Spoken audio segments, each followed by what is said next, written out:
La dépendance économique est le fait qu'une entreprise se trouve en position de force au regard de ses partenaires commerciaux, au point de rendre ces derniers vulnérables. Car par exemple, et selon la jurisprudence,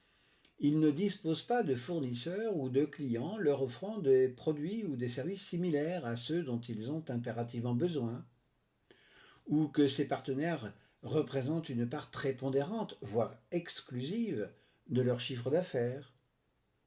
ou qu'ils ne peuvent pas se passer de la notoriété incontestable des produits ou services, voire de l'enseigne elle-même partenaire,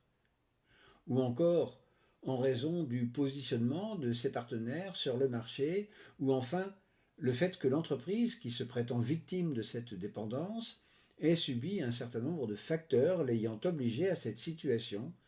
qui finalement ne serait pas la résultante de véritables choix stratégiques. Si ce positionnement n'est en soi pas répréhensible,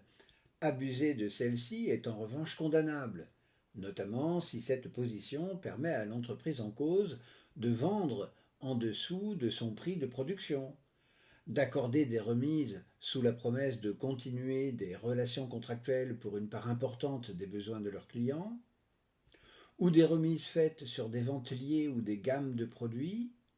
ou encore d'accorder des prix ou traitements discriminatoires visés par le Code de commerce, comme par exemple de procurer un avantage quelconque ne correspondant à aucun service commercial effectivement rendu ou manifestement disproportionné au regard de la valeur du service rendu,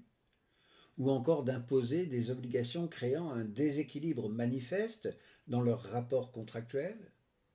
ou de pratiquer des remises, des délais ou des facilités de paiement qui ne seraient pas objectivement justifiées par des volumes commandés ou librement négociés. De faire de la rétention d'informations lorsque celles-ci sont nécessaires à l'ouverture d'un marché, de refuser de vendre sans raison objective, comme l'incapacité à fournir un service après-vente correct ou des impayés réguliers, etc., de rompre brutalement les relations commerciales pour tenter d'obtenir de nouvelles conditions contractuelles, voire même de tenir publiquement des propos de nature à induire un doute ou une prévention non justifiée sur le produit ou le service d'un concurrent. Mais encore faut-il établir que ces pratiques tentent ou aient pour conséquence d'altérer le jeu de la concurrence, c'est-à-dire selon les 4 critères du Code de commerce, de limiter l'accès au marché ou le libre exercice de la concurrence par d'autres entreprises, de faire obstacle à la fixation des prix par le libre jeu du marché en favorisant artificiellement leur hausse ou leur baisse, de limiter ou contrôler la production, les débouchés, les investissements ou le progrès technique, et enfin de se répartir les marchés ou les sources d'approvisionnement. À ces conditions, l'autorité de la concurrence peut prononcer en premier lieu des injonctions de faire cesser la pratique en cause dans le délai qu'elle aura elle-même indiqué, et à défaut, prononcer une amende pouvant aller jusqu'à 10% du chiffre d'affaires mondial de l'entreprise en cause, à moins que celle-ci n'affecte que le marché français.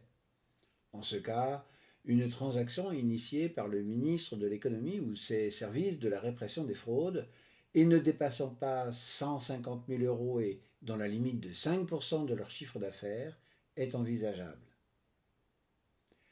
Par ailleurs, les victimes peuvent mettre en œuvre une action en concurrence déloyale devant le tribunal judiciaire et les personnes physiques qui auraient pris une part personnelle et déterminante dans la conception, l'organisation ou la mise en œuvre de ces pratiques pourraient être citées devant le tribunal correctionnel et encourir une peine de 4 ans d'emprisonnement et une amende de 75 000 euros. Un régime d'exemption s'implique néanmoins, et ces pratiques ne seront pas considérées comme anticoncurrentielles, lorsqu'elles résultent de l'application d'un texte législatif ou d'un texte réglementaire pris pour son application, ou celles dont les auteurs peuvent justifier qu'elles ont pour effet d'assurer un progrès économique, y compris par la création ou le maintien d'emplois, ou qui sont fondées sur l'efficacité économique, voire l'émergence de nouveaux services tout en profitant en partie aux utilisateurs ou aux consommateurs. Attention cependant, les entreprises intéressées ne doivent pas avoir la possibilité d'éliminer la concurrence pour une partie importante des produits en cause, et ces pratiques ne doivent pas imposer de restrictions à la concurrence autres que celles qui sont strictement indispensables pour atteindre ces objectifs.